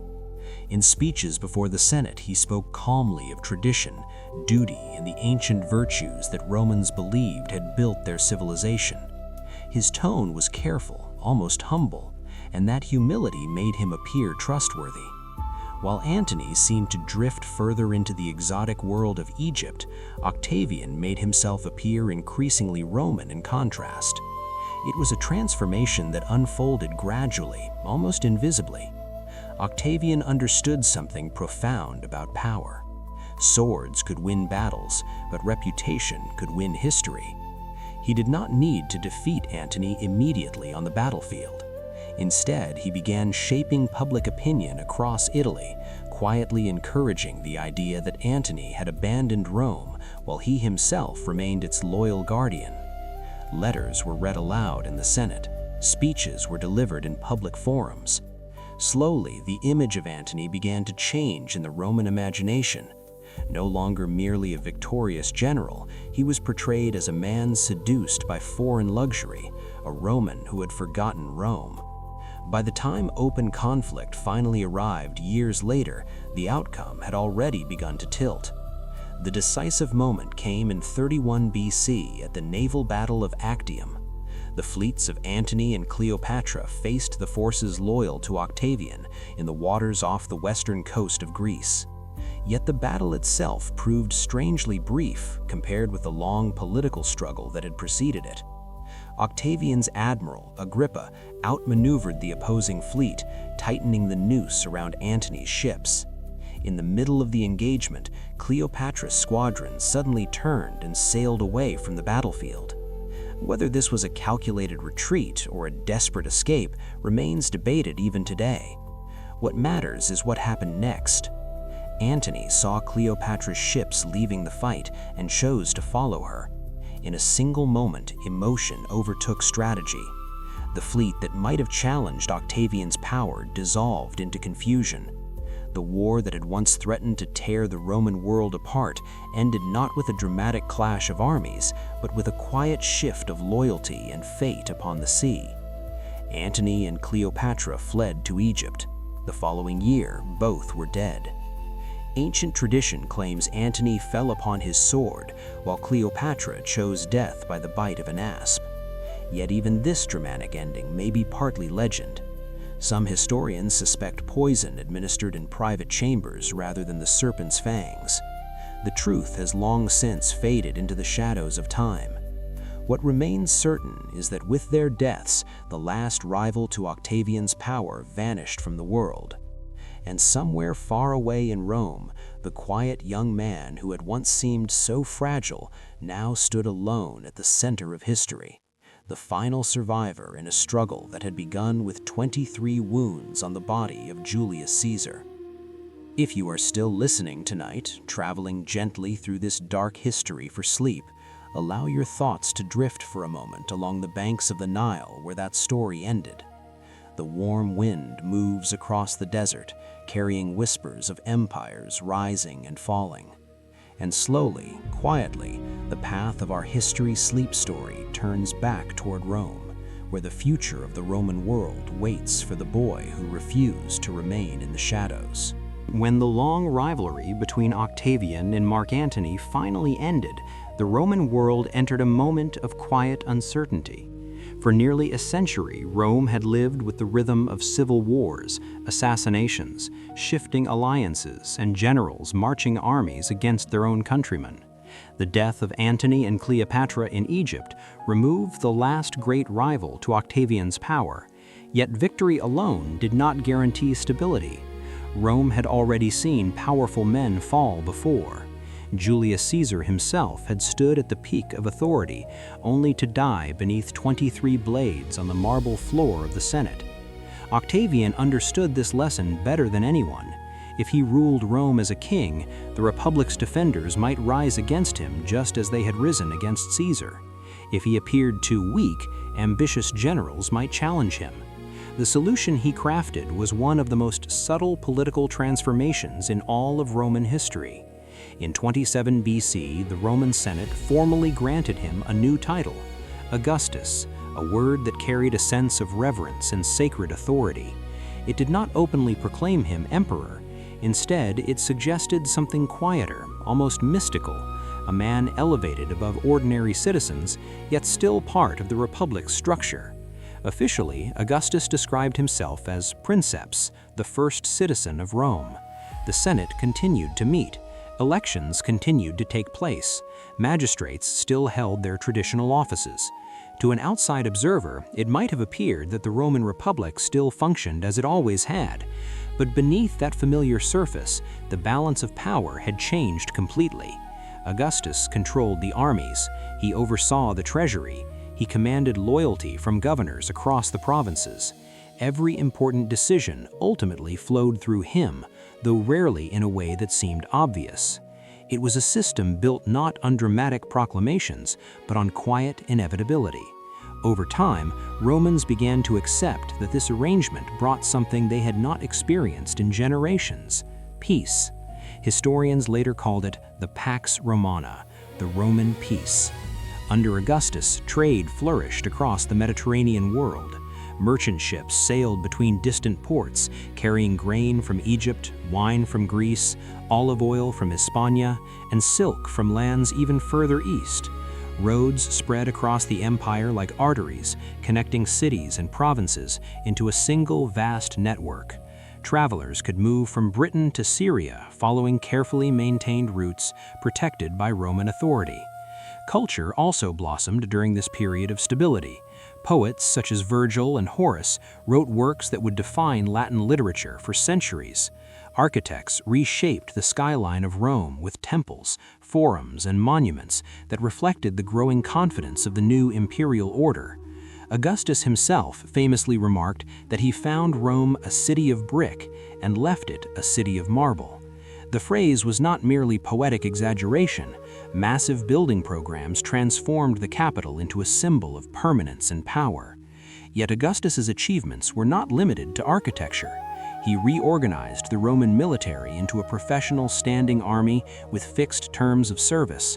Veterans who completed their years of duty received pensions or land, creating a loyal class of retired soldiers whose security depended on the stability of the regime. He reformed the tax system to reduce corruption in the provinces and established administrative structures capable of governing territories that stretched across 3 continents. Even the everyday safety of Rome improved. Augustus created a permanent fire brigade to combat the frequent blazes that once devastated crowded neighborhoods. He organized urban cohorts that functioned as an early police force, maintaining order in a city whose population had grown enormous. Step by step, the Roman world transformed from a fragile republic into something more durable, an empire guided by the careful authority of a single man who rarely needed to announce his dominance aloud. Yet beneath this calm exterior, Augustus never entirely forgot the violence that had shaped his rise. The assassination of Julius Caesar remained a shadow that followed him throughout his reign. Each year, on the Ides of March, he observed a private remembrance of the man who had adopted him and given him both name and destiny. The date itself was declared inauspicious in the Roman calendar, a day when public business was suspended as a quiet reminder of the blood that once stained the Senate floor. For more than 40 decades, Augustus ruled Rome with measured discipline. 41 years passed under his authority, years in which the memory of civil war slowly faded for many Romans who had grown up amid conflict. Children were born into a world where peace seemed normal again, where roads were safe and markets full. Yet, if one listens closely to the deeper currents of history's sleep story tonight, it becomes clear that this piece had been built upon the ashes of the Republic. The conspirators who believed they were saving Rome instead opened the path for a new order, and the quiet boy they once ignored had become the architect of an empire that would shape the course of Western civilization for centuries. As the evening deepens and this dark history for sleep continues to unfold, imagine the city of Rome beneath a golden sunset, its marble temples glowing softly while the Tiber flows past ancient bridges. Somewhere within those streets walks Augustus, the former Octavian, carrying with him the memory of Caesar and the knowledge that power, once seized, must be guided carefully if it is to endure. There is something strangely comforting about realizing that history does not always end when a person dies. Sometimes, in ways both subtle and unexpected, a life continues far beyond the moment when the body disappears. Julius Caesar is perhaps one of the most remarkable examples of this quiet form of immortality. When he was stabbed in the Senate on that tense afternoon in 44 BC, the conspirators believed they had ended a dangerous concentration of power. They imagined that by removing one man, they could restore the old Roman Republic and return the balance of government to its traditional form. Yet history has a way of turning intentions inside out. The death of Caesar did not erase his influence. In many ways, it amplified it. As Augustus consolidated power and reshaped Rome into a stable empire, the name of Caesar began to transform from a family name into something far more enduring. It became a title. Every emperor who followed Augustus adopted it in some form. The name Caesar slowly turned into a symbol of supreme authority. Over generations, Roman citizens heard the word again and again until it became inseparable from the idea of imperial power. In the centuries that followed, the sound of that name traveled far beyond the city of Rome itself. Languages changed, borders shifted, kingdoms rose and fell, yet the echo of Caesar remained. In the Germanic world, the word evolved into Kaiser, a title used by emperors who ruled lands far from the Mediterranean, but who still claimed the legacy of Rome.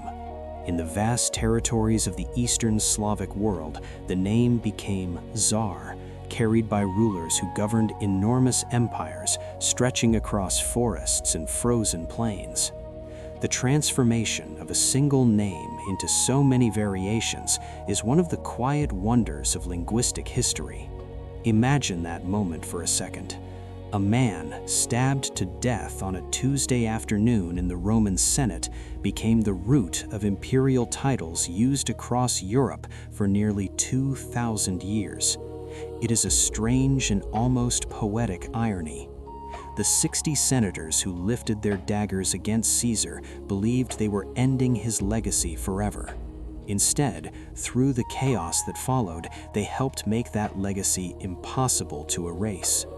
Caesar ruled Rome for barely 5 years as dictator.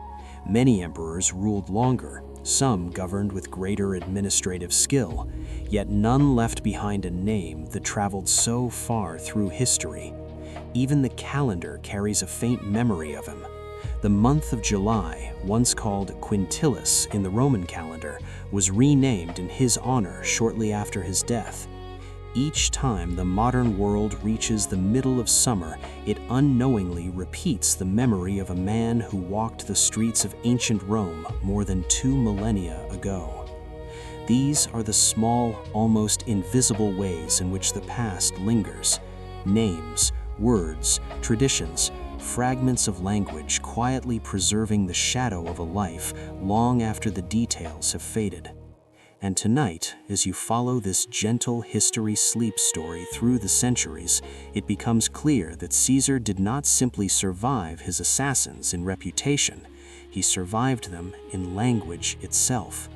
The men who killed him vanished one by one from history's stage, their estates confiscated, their statues removed, their names slowly dissolving into dusty pages of forgotten records. Yet Caesar remained, not as a man walking through the streets of Rome, but as a word spoken by emperors, historians, and ordinary people across continents. In this way, the conspirators achieved the opposite of what they intended. They ended the life of Julius Caesar, but they helped create the idea of Caesar. And ideas, as history reminds us again and again, are far more difficult to destroy than men. And so, as the long path of this story begins to draw toward its quiet ending, we find ourselves once again standing among the ruins of ancient Rome. Imagine the Roman Forum at sunset, the marble columns casting long shadows across the worn stones where senators once walked with urgent purpose. The city is quieter now in our imagination than it ever was in reality, yet within that silence echoes the memory of decisions that changed the direction of history. The story of Julius Caesar and the men who killed him has often been told as a tale of ambition and betrayal. But when we look at it slowly, as we have tonight in this dark history for sleep, it becomes something more complex. The conspirators were not monsters in the simple sense. Many of them truly believed they were protecting the republic that had guided Rome for centuries. They saw Caesar's growing power and feared that the ancient system of shared governance would vanish beneath the shadow of a single ruler.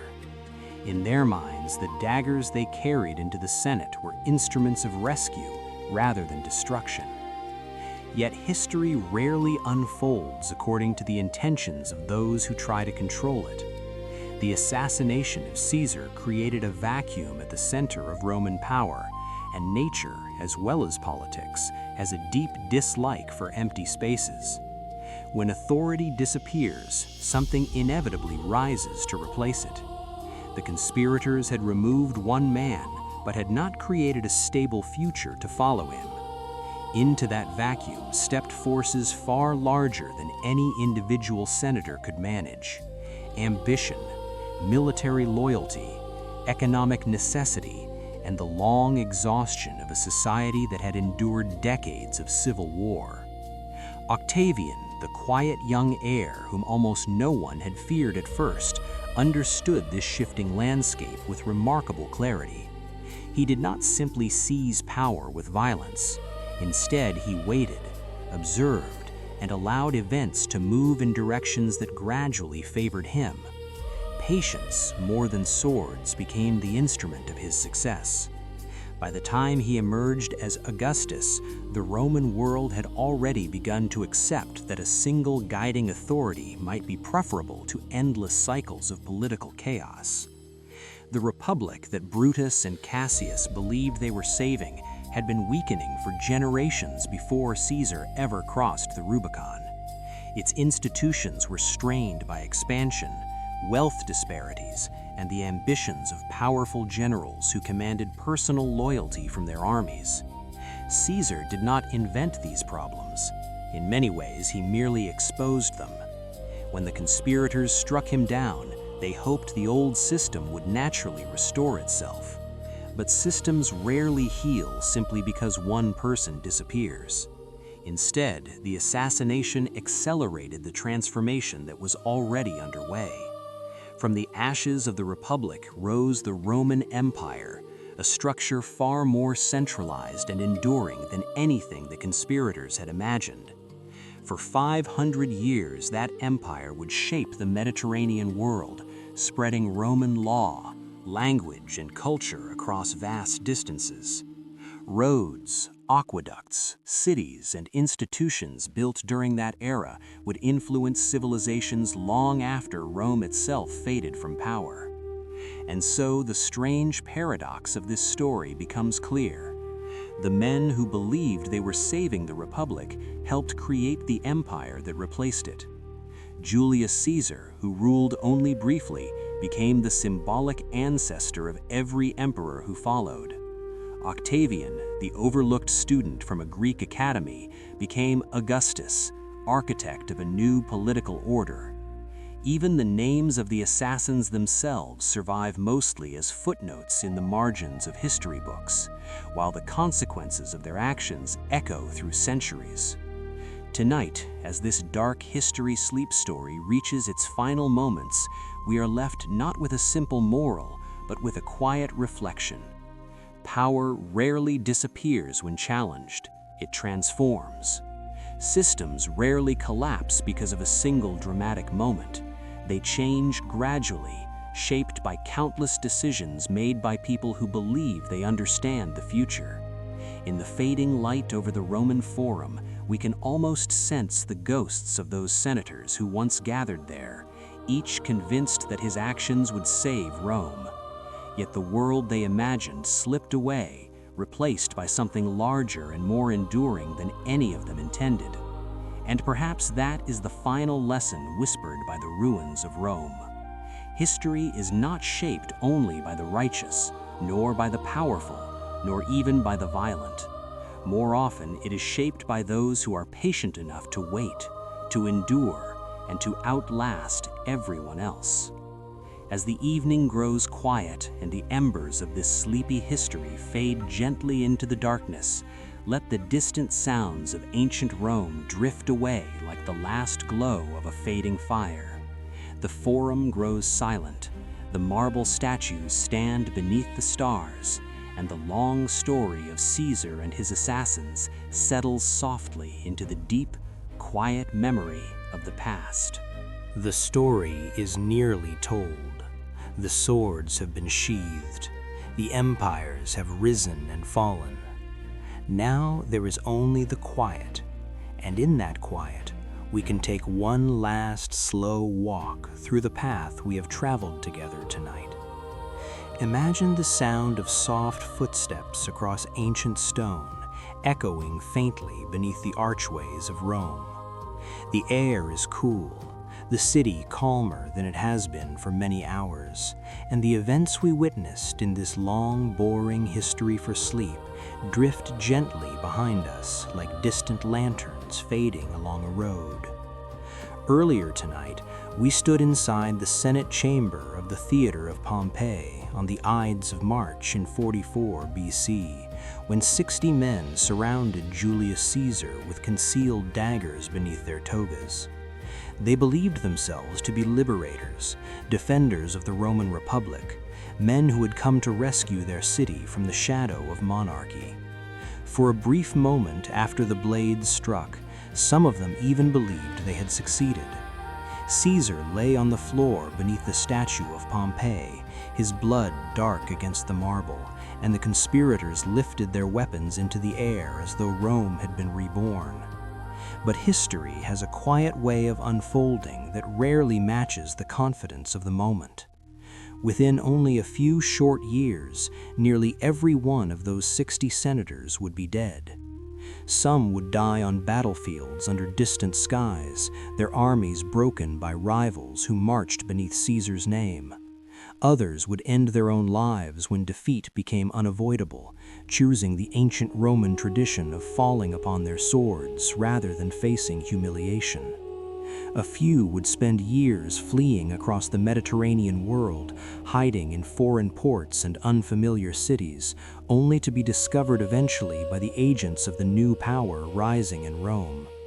Cassius Longinus died at Philippi, undone by a misunderstanding born from a cloud of dust and a moment of tragic impatience, believing his army lost when in truth victory was still within reach. Brutus followed him not long after, retreating into a quiet forest clearing where he ended his life with words borrowed from Greek tragedy, as though even his final breath belonged to the world of philosophy rather than politics. Decimus Brutus, once one of Caesar's most trusted generals, was captured in Gaul and beheaded by a tribal chieftain who cared little for the delicate arguments of Roman constitutional law. Trebonius was murdered in Asia Minor, his severed head kicked through the streets by soldiers eager to prove their loyalty to a new master. Cassius Parmensis, perhaps the most elusive of them all, managed to evade capture for nearly 14 years, slipping from city to city across the eastern Mediterranean, before agents of Octavian finally tracked him down in Athens and ended the last living echo of the conspiracy. And yet, among all these stories of pursuit, defeat, and revenge, the most extraordinary transformation belonged to someone the conspirators had scarcely considered at all. The quiet teenager they had overlooked, the frail young heir who had once coughed blood during military campaigns and seemed far too delicate for the brutal world of Roman power, would eventually become Caesar Augustus.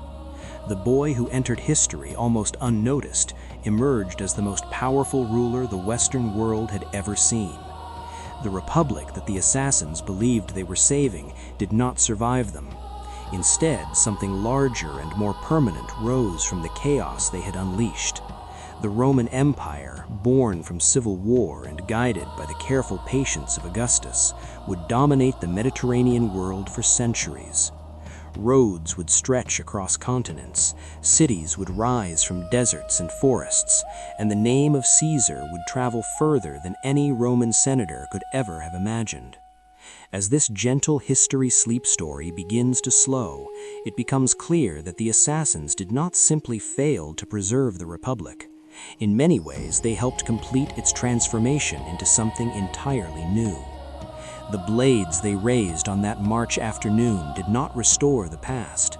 They opened the door to a future that none of them had planned, a future that would shape the history of Europe and beyond for more than 500 years. Tonight, we have walked through those events step by step, watching as ambition, fear, loyalty, and chance carried the Roman world from the final days of the Republic into the dawn of empire. Now, as the city grows quieter in our imagination and the story softens into the calm rhythm of stories for sleep, we can allow the details to drift gently through the mind like distant echoes. There is nothing left to solve, nothing left to decide. The story has already reached its destination.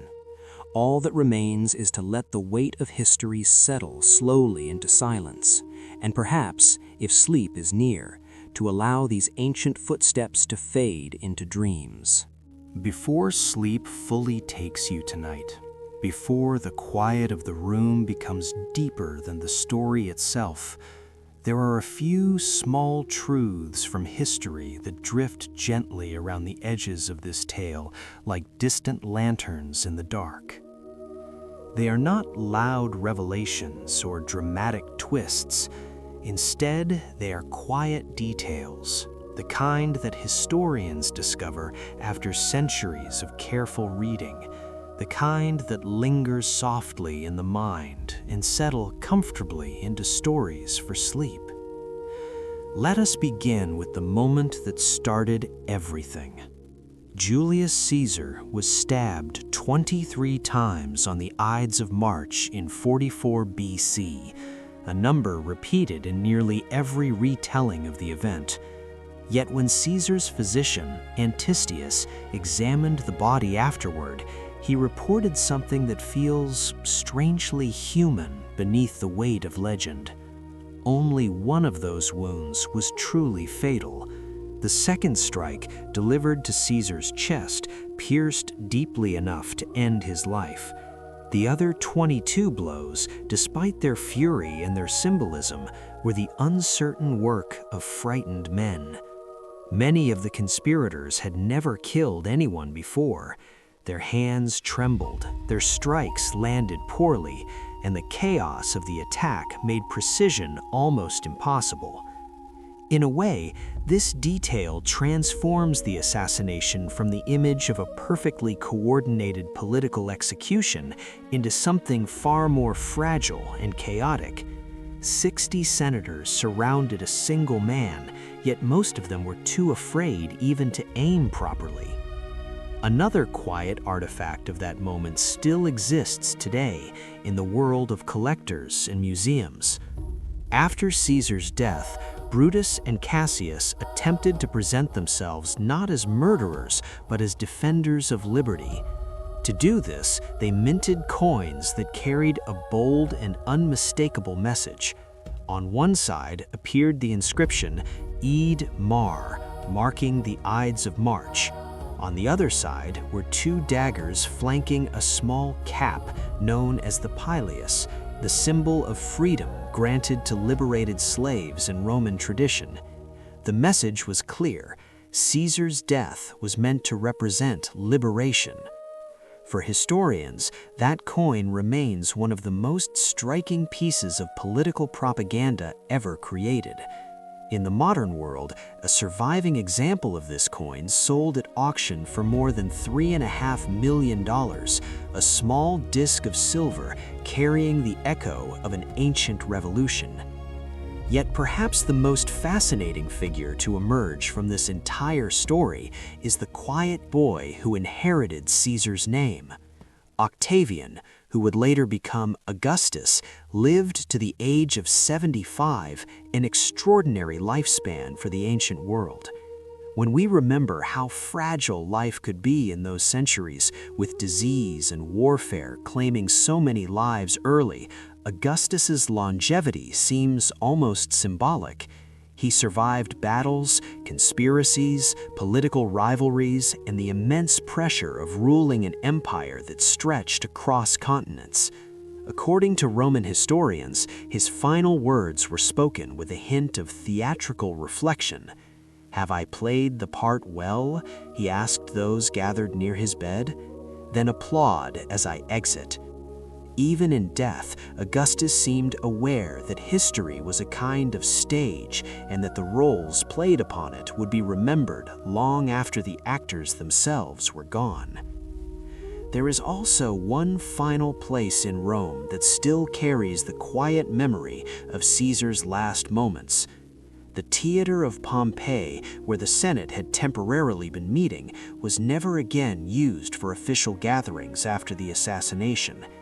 The precise location where Caesar fell was eventually sealed and treated almost like sacred ground. Over time, walls rose around the area, and Romans passing nearby would avoid stepping directly upon the spot. Imagine that scene centuries later, citizens walking through the bustling city, merchants shouting, carts rolling across stone streets, and somewhere beneath those everyday sounds lay a silent space marking the end of the Republic. People stepped around it instinctively, not always remembering every detail of the story, but sensing that something important had happened there long ago. It is a quiet image to carry with you as this boring history for sleep continues to soften into night. The marble floors have long since crumbled, the statues have weathered the centuries, yet the echoes of that March afternoon still move gently through the corridors of history. And perhaps that is why stories like this remain with us even now, thousands of years later. They remind us that the world we live in was shaped not only by great victories or famous speeches, but also by fragile moments of confusion, fear, and human decision. As the story grows softer and the mind begins to drift towards sleep, these small truths settle gently like dust in the moonlight. The details remain, but their urgency fades. The night grows quieter, the mind grows calmer, and somewhere beyond the reach of memory, the ancient city of Rome continues to sleep beneath the stars. And now, slowly, almost imperceptibly, the story begins to loosen its hold on the waking mind. The Senate chambers, where voices once argued fiercely, have emptied. The torches that lit the corridors of power have burned down to soft embers. Outside, the vast city of Rome settles into the long calm of night. Imagine the Roman Forum stretching before you under a wide sky filled with quiet stars. The marble columns stand pale in the moonlight, their surfaces worn smooth by centuries of wind and weather. Earlier in this boring history for sleep, we walked among these stones while the echoes of politics, betrayal, ambition, and revenge filled the air. Now those echoes fade into something gentler, something distant enough to rest the mind. The crowds are gone. The merchants have closed their stalls. Even the restless senators who once debated the fate of a republic have laid aside their arguments for the night. Somewhere far away, a single sandal strikes stone as a late traveler crosses the square. And then even that sound disappears into the quiet. Rome sleeps. The Tiber River moves slowly through the dark city, its surface catching thin strands of moonlight that shimmer briefly before dissolving into the current. Water moves the way time moves in history, steady, patient, never hurried. The events we followed tonight, the rise of Caesar, the flash of daggers in the Senate, the long pursuit of the conspirators, and the quiet ascent of Augustus, all belong now to the slow river of the past. They continue to move forward through memory, but they no longer demand our attention. Like pages turning in a book that is nearly finished, the story settles naturally toward its ending. As this history sleep story softens further, you may notice that your breathing has begun to slow. Each breath comes quietly, unhurried, like the gentle rhythm of waves touching a distant shore. Your shoulders relax. The mind that once followed every twist of Roman politics now drifts comfortably through images that no longer need explanation. The Forum becomes simply a quiet square beneath the stars. The Senate becomes an empty hall where marble statues stand in stillness. The figures who once filled our story with their ambitions and fears now rest as well, their voices absorbed into the long silence of centuries. Even the great names of history begin to lose their sharp edges in the calm of night.